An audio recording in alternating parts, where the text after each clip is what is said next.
Hello, and welcome to the Sex Within Marriage podcast. I'm JD, marriage educator, coach, writer, and podcaster. And at uncoveringintimacy.com, we offer a wide range of resources to help couples strengthen intimacy in all areas of their marriage. And in my last episode, I talked about how sex is an act of worship because having sex the way God intended gives worth to Him. It honors what He created by using it as He intended. However, our society is doing its best to invert that by taking away elements of God's plan so as to distort sex, to make it not something that's worshipful or creative, but rather destructive to ourselves, to each other, and to society as a whole. So today we're going to explore sex outside of marriage, what happens when you remove the covenant from sexual intimacy. And to be clear, the legal status of the relationship is not the big problem here. It's the intentional, lifelong, monogamous commitment to each other. Arguably, many marriages in the Bible are considered marriages simply because they had sex. However, sex is meant to seal a covenant, not as a substitute for one. One of the most quoted verses in the Old Testament by the New Testament is Genesis 2 verse 24. Therefore a man shall leave his father and mother and be joined to his wife, and they shall become one flesh. And that order is clear. Leave your family, create a covenant with your spouse, and then you become one flesh. You have sex. But it's the covenant that makes your spouse your spouse. In Malachi 2 verse 14, we read, Yet you say, for what reason? Because the Lord has been witness between you and the wife of your youth, with whom you have dealt treacherously. Yet she is your companion and your wife by covenant. And this word covenant here is the same word God uses to describe His commitment to His people. This is not a light thing. He went through a lot of pain and suffering to fulfill that covenant and continues to do so with us as well. If you want a short metaphor of His relationship with those people, read the book of Hosea in the Bible. And that about sums it up. That is the type of commitment that we should be giving to our spouse. Now, the public declaration of your intention is also important. It tells others what your intentions are. In the case of marriage, it gives them a good example of a covenant preceding sex. It builds community, stability, and invites accountability. After all, if you're quote-unquote just having sex, not many people will stop you if you decide to call it quits. But if you declare that you've made a covenant, hopefully someone at least will step in and try to help you if you start having trouble. If you start betraying your covenant, someone should step in and attempt to set you straight. And keeping sex within this type of covenant is God's will for us. 1 Thessalonians 4 verses 3 to 5 say, For it is the will of God, your sanctification, that you abstain from sexual immorality, that each one of you know how to control his own body in holiness and honor, not in the passion of the lust like the Gentiles who do not know God. It's so important for Him that He equates our bodies to temples, that what we do with them should glorify Him rather than what the world does, which is to glorify themselves. For the two, He says, shall become flesh, but he who is joined to the Lord in one spirit is with Him. Flee sexual immorality. Every sin that a man does is outside of his body, but he who commits sexual immorality sins against his own body. Or do you not know that your body is the temple of the Holy Spirit, who is in you, whom you have from God, and you are not your own? For you were bought at a price, therefore glorify God in your body and in your spirit, which are God's. This is in 1 Corinthians 6, verses 16 to 20. So this order of promise first, passion second creates safety for intimacy. Inverting that order, as our world teaches, creates nothing but problems. I think this is why we are called not to awaken love before its time. That's in Song of Songs 2 verse 7. Things should be done in the right order, because while sex before marriage is sexual immorality, sex within marriage is highly esteemed. Now, will you find a verse that says, thou shalt not have sex before marriage? No. Does that mean it's not a sin? This is exactly what Jesus came to fight against. Jesus inverted their understanding of the law. The Pharisees were using it to find the edges of what they were allowed to do. Jesus clarified that the intent was not just to show the boundary, but to show the direction. You don't just need to find the boundary and try to stay within it, as if we're trying to be as sinful as possible without being too sinful. Rather, we should be moving towards God's intent. That's one of the things that the law does, showing us where the wrong direction is so that we can move in the right direction. You shouldn't just not commit adultery. You should be utterly faithful to your spouse.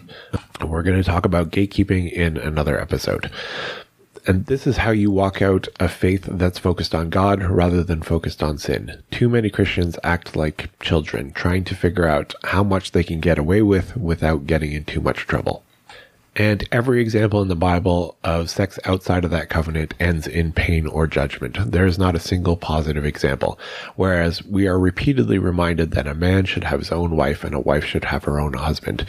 Hebrews 13 verse 4 says, the marriage is honorable by all and the bed is undefiled, but fornicators and adulterers God will judge.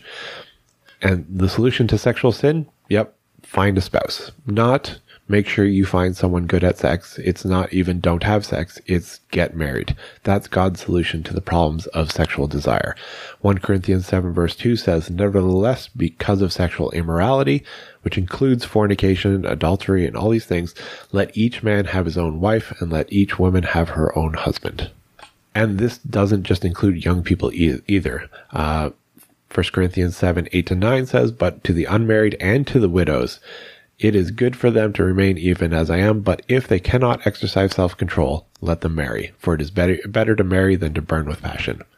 This order of covenant first is there to save us from a lot of natural consequences of ignoring that order. Because the approach should be finding a spouse, someone who will honor the covenant you wish to make. Instead, our society often defaults to finding someone they have fun with, and then later trying to decide if they would make a good spouse. However, having sex changes things. The releases of oxytocin, vasopressin, dopamine, and more from sex create attachment.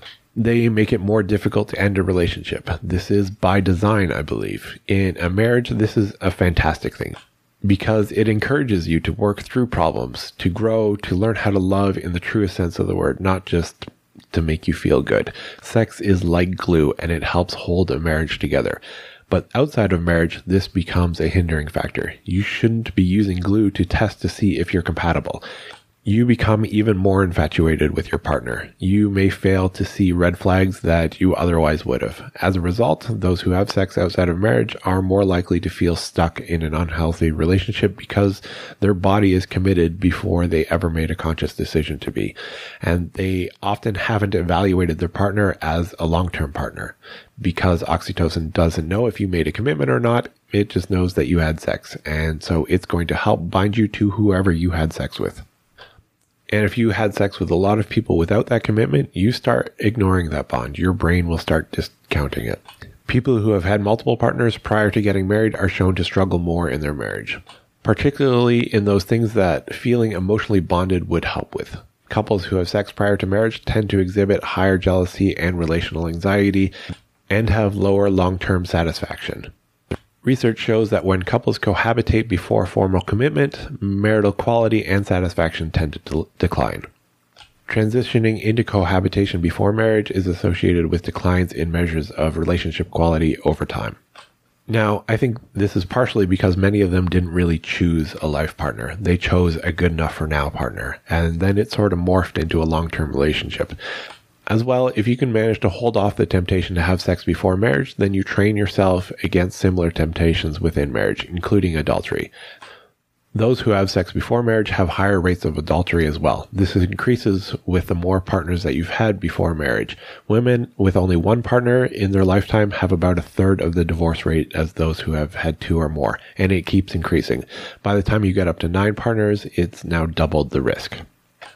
Your risk of divorce also increases when you have sex before marriage. The idea of testing for compatibility falls on its face because those relationships that don't test for compatibility by jumping into bed seem to be more compatible.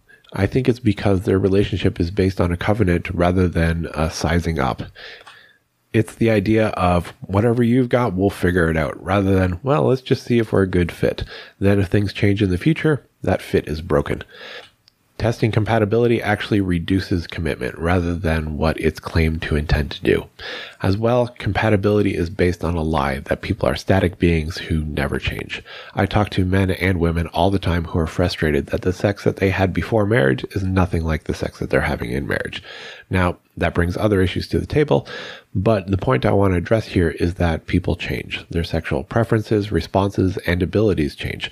Marriage isn't about finding someone where sex works now. It's about someone who will be with you to figure out how to have great sex no matter what happens.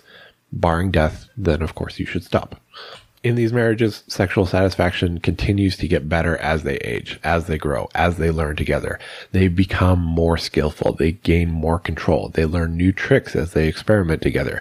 I know for us, the sex that we're having today is far better than we had 20 years ago, despite being 20 years older now. Really good sex requires intimacy, which needs vulnerability. And that trust builds over time. It also requires time to practice and experience working through sexual struggles together. And lastly, those who wait until marriage report higher trust in their partner's faithfulness, honesty, and financial reliability. Which made me think of this verse in Luke 16, verse 10. One who is faithful with very little is also faithful in much, and the one who is dishonest in very little is also dishonest in much. In this case, abstaining from sex when it's inappropriate to have sex is what is considered faithful. In addition to this, if you and your spouse have never had sex with anyone else, then STDs and STIs aren't much of a concern other than the non-sexually contracted means. I've never had to worry about getting tested, about what I might be carrying, about contacting previous partners because I've never had one. Even so-called safe sex isn't perfectly safe. And of course, there's the concern about having children outside of marriage. Sure, people use birth control, but it's not 100% effective. These days, about 40% of the births in the US are to unmarried women. That's not including the 90% of abortions that are from unmarried women. Children of unmarried parents are more likely to experience poverty, behavioral and educational challenges, family instability, often due to their parents splitting up at 3 times the rate of married parents. And children of divorced parents are far more likely to divorce themselves. Psalm 127, 3-5 says, "Behold, children are a heritage from the Lord. The fruit of the womb is a reward. Like arrows in the hand of a warrior, so are the children of one's youth. Happy is the man who has a quiver full of them. They shall not be ashamed. They shall speak with their enemies at the gate." Our children are our heritage. We should not be setting them up to fail. That covenant between parents brings stability, a better chance at prosperity, and a happy, stable marriage themselves. We were designed to have children within that stability of a covenant marriage. Now, if you're currently in a relationship that's engaging in sex outside of marriage, I would challenge you to repent and realign yourself with God's plan. This isn't a, well, we messed up, so no point in trying now kind of situation. Giving in to sin is never a good path. So you have 2 choices. Stop having sex or get married.